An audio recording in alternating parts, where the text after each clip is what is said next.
Hello दोस्तों, जय माता दी। राधे राधे दोस्तों, आप सभी का स्वागत है हमारे चैनल पर। आज हम जानेंगे नवरात्रि में पारण कब करना चाहिए। नवरात्रि व्रत का पारण किस तिथि में करना चाहिए, नवमी में या दशमी में। हवन कब करना चाहिए, अष्टमी में या नवमी में। कन्या पूजन कब करना चाहिए, अष्टमी में या फिर नवमी में। कन्या पूजन का विधान क्या है, कन्या ना मिले तो हमें क्या करना चाहिए।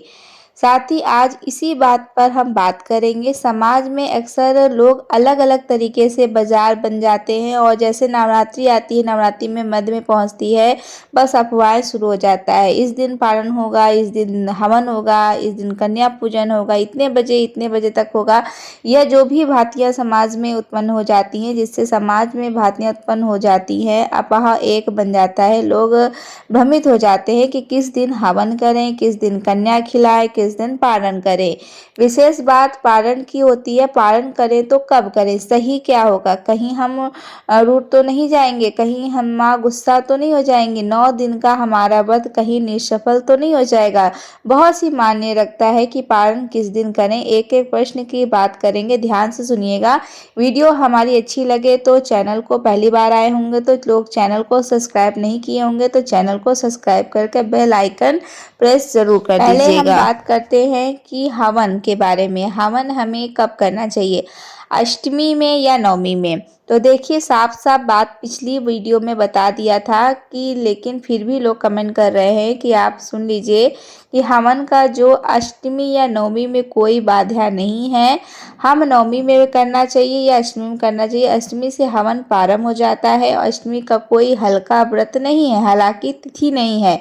नवरात्रि का प्रमाण कहा जाए तो नवरात्रि का प्रमाण ही अष्टमी है, जिसे महागौरी दी जाती है, महानिशा की पूजा की जाती है। तो अष्टमी बहुत ही अद्भुत और अलौकिक है।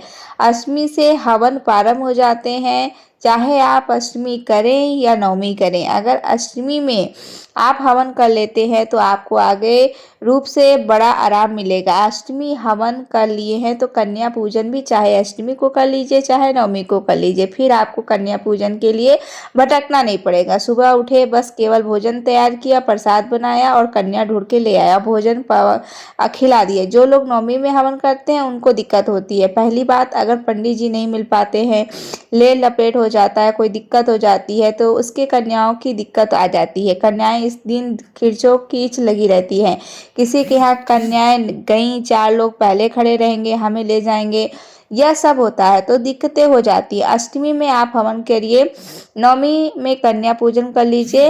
अब आप अष्टमी कन्या पूजन कर सकते हैं तो कोई इसमें भ्रमित होने वाली बात नहीं है। परम पूजनीय गुरुदेव भी कहते हैं कि अष्टमी नवमी को बात छोड़िए, अष्टमी नवमी तो बात छोड़िए, नवरात्रि में किसी भी दिन आपको 9 कन्याओं का पूजन करना चाहिए। सुचारू रूप से, आराम से, भाव के साथ में, भाग दौड़ में नहीं। ऐसा नहीं है कि कन्या भोजन कर ले, कन्या पूजन कर ली तो माता का विसर्जन हो गया। विसर्जन तो माता का 10वीं दिन ही होगा। नवमी तक माँ सिद्धिदात्री आती है, नवमी तो हमें पूजन तो करना ही है। 10वें पूजन करके तब विसर्जन करेंगे। इसलिए ऐसा मत सोचिए कि हम कन्या पूजन कर दिए हैं तो माता चली गई है, माता विसर्जन हो गया है। नहीं, 9 देवियों के रूप में 9 कन्याओं का पूजन करने का विधान है। हमारे यहाँ 9 देवियाँ आ रही हैं, 9 दुर्गा आ रही है, हम उनका पूजन कर रहे हैं। वही हाल हवन का है, तो हवन करने के बाद में विसर्जन नहीं हुआ है। हवन तो देवी देवताओं की तृप्ति के लिए, उनकी प्रसन्नता के लिए और घर की शुद्धता के लिए हवन किया जाता है। तो जो लोग पाठ करते हैं, जो लोग पाठ करते हैं माँ दुर्गा सप्तशती का, यदि वो अष्टमी पूर्ण कर लेते हैं, पाठ कर लेते हैं, तो अष्टमी में भी हवन कर सकते हैं। अष्टमी में तो सुबह से लेकर रात तक हवन चलती है। तो इसलिए जो आप भ्रमित ना होइए, हमें अष्टमी करना चाहिए या नवमी, जब आपको समय सही लगे तब आप अपनी व्यवस्था के हिसाब से अष्टमी से लेकर नवमी तक हवन कर सकते हैं। यही हाल कन्या पूजन का भी है। आप अष्टमी कन्या पूजन कर लीजिए या नवमी कर लीजिए, इसमें कोई भी भ्रमित होने की बात नहीं है। अगर अष्टमी से लेकर नवमी सुबह तक हवन कर लेते हैं तो नवमी में आराम से कन्या पूजन करिए, तो कोई भ्रमित होने वाली बात नहीं है। साथ ही अष्टमी में कन्या पूजन कर माता नाराज हो जाएं, ऐसा नहीं है। आप चाहें तो अष्टमी हवन करिए, चाहे नवमी में करिए, चाहे अष्टमी करिए, चाहे नवमी में, इसमें कोई संदेह नहीं है। इससे कोई माँ रुष्ट नहीं होती है। आपको हवन करना है, कन्या पूजन करना है, चाहे अष्टमी में करिए चाहे नवमी में करिए, यह बात साफ हो गई है। पारण की बात करते हैं कि हम पारण कर रहे हैं तो बहुत ही महत्वपूर्ण होता है। जो लोग 9 दिन का व्रत रखते हैं उनके लिए विशेष होता है कि पहला और आखिरी वाले तो परिवार रखें, अष्टमी रखें, नवमी तो उनके व्रत खोलने का होता है। लेकिन जो 9 दिन का व्रत रखते हैं उनके लिए प्रश्न उठता है कि उन्हें पारण कब करना चाहिए। कहीं ऐसा तो नहीं कि 9 दिन का व्रत निष्फल हो जाए।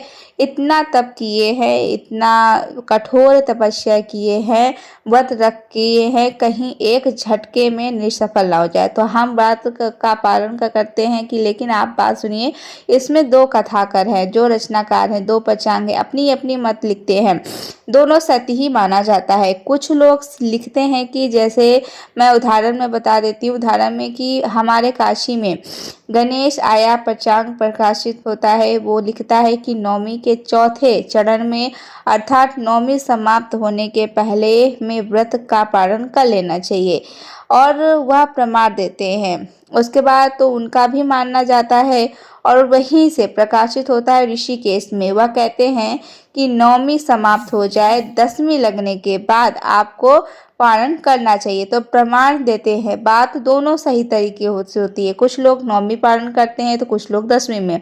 गलत कुछ नहीं है, सब सही है। चाहे आप नवमी में करिए चाहे 10वीं में करिए, इसमें संदेह नहीं करना चाहिए। भला की दृष्टि से देखा जाए तो 9 दिन का व्रत होता है, नवरात्रियों का व्रत होता है। हमें नवमी के बाद पालन करना चाहिए। यह साधारण लोग, हम लोग समझते हैं, उनका मत है कि हम नवमी में हवन आदि करके कन्या पूजन किए हैं, नवमी समाप्त होने के पहले हम पारण कर दिए। नवरात्रि के 9 दिन की होती है और वो अपना तर्क देते हैं, ये अपना तर्क होता है, इसलिए संदेह में नहीं फंसना। यह भद्रभाव श्रद्धा विश्वास का व्रत है। माँ के अंदर का है, माँ आपके अंदर समाहित है। हमारा भाव क्या कहता है, हमारा मन क्या कहता है, किस पे अटक रहना चाहिए, किसी के बात को नहीं सुनना चाहिए। और आपको चाहे नवमी में पालन करिए चाहे आप 10वीं में, दोनों बात बराबर है। नवमी में पालन करेंगे तो इस बार जो लोग नवमी पालन कर रहे हैं वो इस साल 2026 में अंतिम नवरात्र 27 मार्च 2026 को होगा। यहाँ से जानने वाले चैत्र नवरात्र 2026 में व्रत का पालन कब करना है, तो नोट कर लीजिए। नवरात्रि व्रत का पालन कब किया जाएगा। नवरात्रि व्रत का अष्टमी को तोड़ा जाता है या नवमी को। तो देखिए, चैत्र नवरात्रि हिंदू धर्म का एक बेहद पवित्र और महत्वपूर्ण पर्व है, जिसमें माँ दुर्गा के 9 स्वरूपों की पूजा की जाती है। 9 दिनों तक श्रद्धालु व्रत रखकर देवी का आराधना करते हैं और अंत में विधि विधान से व्रत का पालन करते हैं। तो साल 2026 में नवरात्रि को लेकर लोगों के मन में यह सवाल है कि व्रत कब खोला जाए और पालन का सही समय क्या है। तो आइए जानते हैं विस्तार में। वर्ष 2026 में चैत्र नवरात्रि का समापन 10वीं तिथि पर होता है। ऐसे में जो श्रद्धालु पूरे 9 दिन का व्रत रखते हैं उनके लिए पारण का सबसे शुभ दिन है 28 मार्च 2026। शास्त्रों के अनुसार 10वीं तिथि में ही व्रत खोलना श्रेष्ठ माना जाता है, इसलिए इसी दिन पारण करना उचित रहेगा। साथ ही माँ से हाथ जोड़ पूजन अर्चना वंदना कलश विसर्जन करके आप व्रत का पालन कीजिए। कोई संदेह नहीं है, कोई संशय नहीं है। जो आप अपनाए हैं वही मान्यता बन जाती है, इसलिए भ्रमित मत होइएगा। हमें विद्यापान नवमी कर रहे हैं तब खंडित हो रहा है, 10वीं में कर रहे हैं तो सब खंडित हो नहीं छोड़ना है।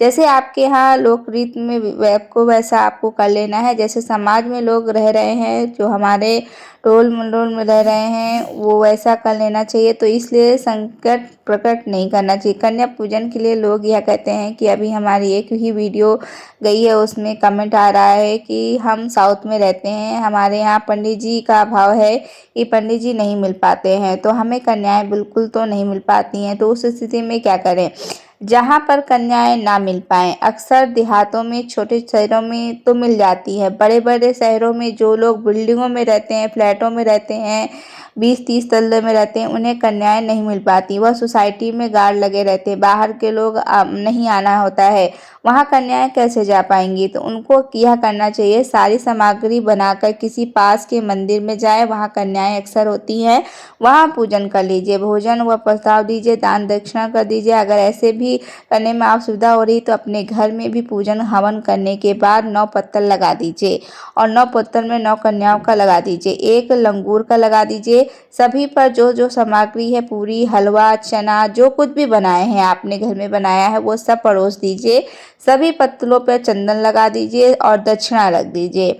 उसके बाद अगर आपके घर में भी कोई कन्या हो या बेटी हो या नतनी हो या पोती हो, तो आपके परिवार में हो तो उनका पूजन भी कर सकते हैं। लड़का है तो लंगूर के रूप में पूजन करें। ऐसा नहीं है हमारे घर का तो नहीं चाहिए, बिल्कुल ऐसा चाहिए। छोटी छोटी कन्याएं हैं, वो 10-11 साल के अंदर की ऊपर ना हो तो उनका पूजन करना चाहिए। अगर एक हाथ 2 मिल जाए तो उनका बैठा दीजिए, पहले उनका पैर धुलिए, कपड़े साफ करिए, तलवा पूछिए, अंगूछा पूछिए, उसको बैठाइए, फिर तिलक चंदन करिए, चुनरी ओढ़ाइए, भोजन आराम से परोसिए। जब भोजन कर लें, हाथ धुल लें, फिर वो आपको दक्षिणा देना चाहिए, कुछ सामग्री देना चाहिए, उनको प्रणाम करना चाहिए, उनका हाथ अपने सिर पर रखवा दीजिए तथा आशीर्वाद लीजिए। इस तरह करिए। जब कन्याएं ना मिले तब पत्तल लगाकर सारी सामग्री रखकर पूजन कर लीजिए। माँ से निवेदन कर लीजिए कि माँ विषम परिस्थितियों में हैं और आप ही भाव रूप से आइए और भोग लगाइए। मानसिक पूजन बहुत बड़ा महत्व होता है। आप आंख बंद कर लीजिए, सारी सामग्री लगाकर बैठ जाइए, हाथ जोड़ लीजिए और 9 कन्याएं हमारे घर के अंदर प्रवेश कर रही हैं। केवल मानसिक मन से ही आंख बंद कर रहिए, मन चलता रहेगा। कन्याएं अंदर प्रवेश कर रही हैं, हम उनका सम्मान कर रहे हैं, आगे बढ़कर उनका पैर धुलवा रहे हैं। आंख बंद करके उनका सोचिए कि मैं एक एक कन्याओं का पैर धुल रही हूँ, मैं पोंछ रही हूँ, उनका आसन बैठा रही हूँ, फिर हमको तिलक लगा रही हूँ, उनको चुनरी उड़ा रही हूँ, भोजन परोस रही हूँ, प्रसाद खिला रही हूँ, प्रसाद खिला लीजिए। अब उनका हाथ धुलवा रही हूँ, अब उनको दक्षिणा दे रही हूँ, सामग्री दे रहे हैं, कन्याओं का आशीर्वाद दे रहे हैं। कन्याएं हमारे ऊपर सर पर हाथ रख दें, ऐसा भाव बनाकर आप उनको आप विदाई कर दें। जब विदाई हो जाए तो मन से वो सब पत्तल इकट्ठा कर लीजिए, दक्षिणा इकट्ठा कर लीजिए। कहीं गौ माता मिल जाए, कहीं मंदिर में, कहीं गरीब लोगों को, कहीं भी जाकर वह सामग्री दान कर सकते हैं। 2 दक्षिणा है, किसी सुपुत्र सहयोग ब्राह्मण को आप दान कर दीजिए, या आपका नवरात्रि का पूजन, 9 कन्याओं का पूजन सुलभ रूप से संपन्न हो जाता है। कोई भी संदेह हो, कोई भी संशय हो तो आप परेशान होना कोई ज़रूरत नहीं है। माता रानी वही है, आपके भाव को देख रही हैं, आपके मन को खुद है, आपके अंदर माता जी बैठी हैं। विस्मय मत कीजिए, जो इस तरह आप कन्या मिल जाए साक्षात पूजन करिए, नहीं तो आप मानसिक रूप से पूजन करिए। तो ये थी सारी जानकारी जो मैंने आपको बताई। अगर पसंद आई होगी तो कमेंट सेक्शन में जय माता दी